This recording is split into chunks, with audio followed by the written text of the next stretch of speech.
So ito, yung pangalawa, maaari kang magtungo sa anumang branch ng Pag-ibig na pinakamalapit sa inyong lugar. Tama ah, hindi na kailangan pumunta ng malayo kung saan doon naguhulog yung mismong office ninyo o employer ninyo. Dahil tested ko po yan at pinuntahan ko po mismo yan para sa inyo. Yung Pag-ibig branch niya yan ay dito lang sa may Marikina. Malanday, Barangay Malanday, Marikina. So yan, tignan natin kung paano tayo makakuha ng ESAB form. At dahil pina-implement nila yung social distancing, ay hindi na muna tayo pinapasok sa loob para i-process ang ating mga requests.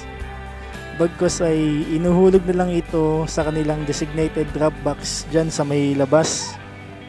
At nag-advise sila na mag-antay tayo ng 2 to 3 working days upang ito ay makuha sa branch nila or through email.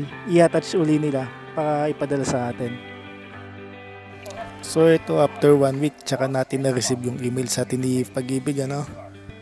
Ayan yung email niya sa atin. Sa pinakababa yung attachment ni Pag-ibig para sa ating ni-request na ESAB form.